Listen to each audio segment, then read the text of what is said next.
everyone, welcome back to Blue Fin Aquatics, where we share our knowledge and experience with you. With today's video, what we're going to be looking at is some of our breedings that we have accomplished through the past 3 months and what we've put together, and also looking at what we call the first line, second line and third line generation of different fish. So what we're going to be working through and what we've been trying to do through this project is to get better colouring of our fish, and also depending on the fish and how much coloration that we can expect from our fish. So stay tuned and we'll head off into the gallery. Well, here we are everyone, we're in the gallery at the moment, and what we're looking at the moment is our F2s in regards to our electric yellows, and also we got some OBs in there that were born about the same time, so they're roughly at the moment about nearly a month old. So we're trying to improve the colouring now. Some of the colouring on this has gone to a deep yellow and some are very faint, so we'll just need to look at that a bit more and get some more deeper colours out of them. So that's something that we're going to be looking at. So from here we're going to show you another tank, what we're going to be trying to breed in the next few months. Now in this tank here we have some let's see, Egyptian mouth brooders in here. Also we have, as you can see on the glass, we have some whiptail catfish in there as well, which are just basically coming up to maturity now. So we've got about 12 in there, but looking closely at them, there's roughly probably about 4 to 6 that are ready to breed. So we'll start working on those in the next couple of months, trying to get them going. And just see how successful we are, because we have heard too that they are hard to breed. Their requirements are quite strict, but we'll see how we go. We don't seem to have problems with other fish, so we'll see how we go with these fish.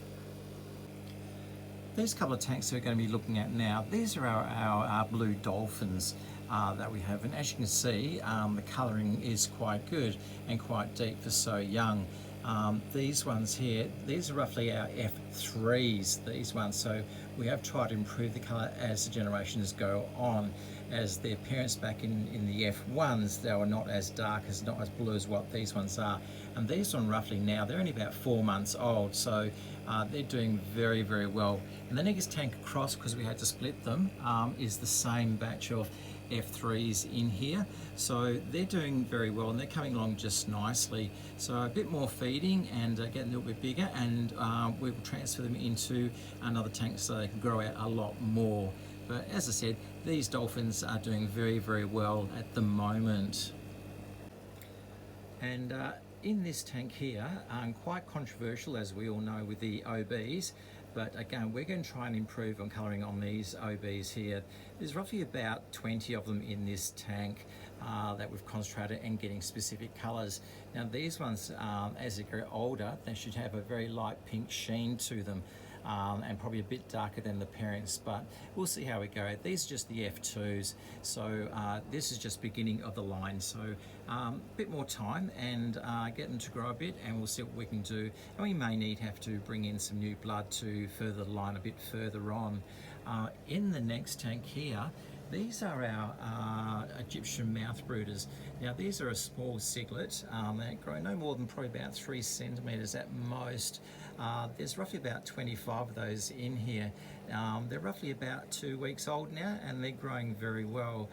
We're trying to look at doing some more smaller cichlids as well, because people are not always wanting the bigger ones, so we're trying to concentrate a bit more on having the smaller ones. And the next tank across here, we do have some multifasciatus in here. There's probably around about 6 to 8 in here that we have. Again, we're just trying to grow these up as well to get them a bit bigger, and then obviously they're a small shelly, so they'll be going in the tank as well, and just see how they go in regards to getting them bigger and also some deeper colouring. Okay, the other ones we're going to be looking at too, which are relatively new to us. Now in this tank here we've got Laplachromis electric yellows. They're albinos though, they've got red eyes. So this is another new strain that we're going to be looking at and see if we can breed some more of them. There's roughly about 12 in here, but they're still fairly small. They're still juvenile, so they've got a fair way to go. So we're going to see how popular the albinos will be. There was an expectation that that'd be more white with red eyes, but they've got some in there that have just basically full yellow and red eyes. There's only a couple in there that have actually come out very light. So how we look at albinos is basically white and red-eyed. But these ones are more of a deep yellow with red eyes, and very hard to distinguish between the red eye albinos and also the black eye Labrachromis or the electric yellows. So what we're going to do, we're going to be working on this strain too, so we can lighten the colour up and also obviously keep the red eyes being the albinos and just see how popular they are. Well, that does it for this video. If you'd like to hit the like button, that'll be great. We hope you got something out of this video and had a look at what we're working on. We'll look forward to seeing you in the next video. Thank you for joining us.